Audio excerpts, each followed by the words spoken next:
गति के बाद। अब नाम तितली गति क्यों? क्योंकि जिस तरीके से जब बटरफ्लाई उड़ती है उसके जो पंख लगते हैं, सेम उसी तरीके से हमारे भी लेग्स बटरफ्लाई के फ्लैप्स की तरह नज़र आते हैं इस गति में। तितली गति को करने से पहले हम लोग प्रैक्टिस करेंगे अर्ध तितली की। अर्ध तितली कैसे करना है चलिए देखते हैं।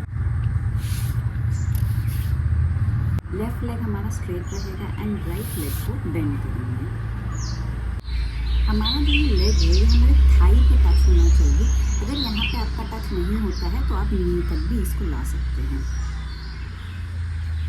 इनहेल करते हुए ऊपर लेके जाएंगे और एक्सहेल करते हुए नीचे लेके जाएंगे अपने पैरों को।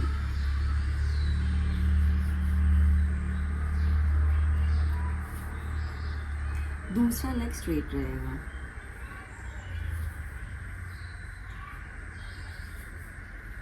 स्पीड आप लोग इंक्रीज भी कर सकते हैं अपनी कन्वीनियंस के अकॉर्डिंग।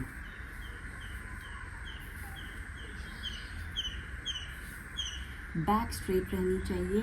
अगर यहाँ पे बैठने में आपको पेन हो रहा है तो आप लोग पिलो लगा सकते हैं, टॉवल भी लगा सकते हैं। नी में अगर पेन है तो यहाँ पे भी आप एक पिलो रख सकते हैं।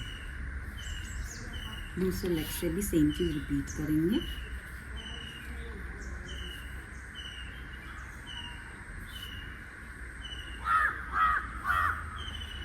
ना वार्म अप हो गया है, अब चलते हैं तितली की ओर।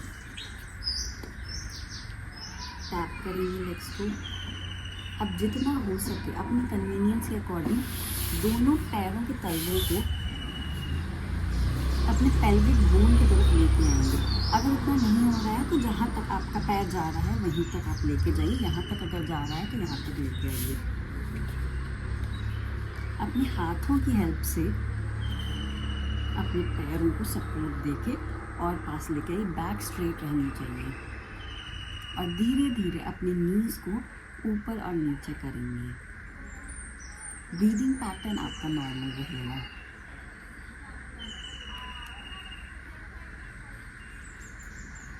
कामली 25 to 50 काउंट्स तक जितना आप कर पाएँ उतना करेंगे। बैक स्ट्रेट रहनी चाहिए, हैंड स्ट्रेट रहने चाहिए।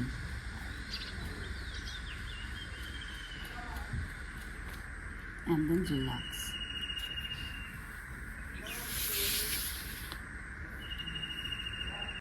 एक बार में आप 25 to 50 काउंट्स तक कर सकते हैं। अगर आपकी प्रैक्टिस अच्छी हो गई है तो 100 काउंट्स तक भी आप लेके जा सकते हैं।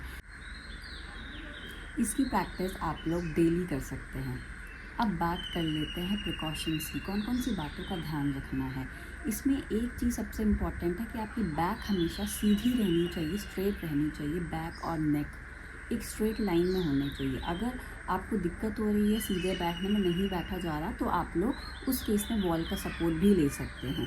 या फिर यहाँ पे नीचे हिप जॉइंट में पेन रहता है तब आप एक टॉवल यूज़ करिए, एक पिलो यूज़ करिए, लेकिन बैक आपकी स्ट्रेट रहनी चाहिए। नी में पेन है, नी नहीं फोल्ड हो रही है, तब आप एक पिलो को अपनी नी के नीचे प्लेस कर सकते हैं।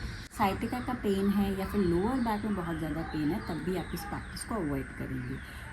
बात कर लेते हैं इस प्रैक्टिस के बेनिफिट्स की। जिनके हिप मसल्स, हिप जॉइंट बहुत ज़्यादा स्टिफ हो गए हैं उन्हें ये प्रैक्टिस रोज़ करनी चाहिए।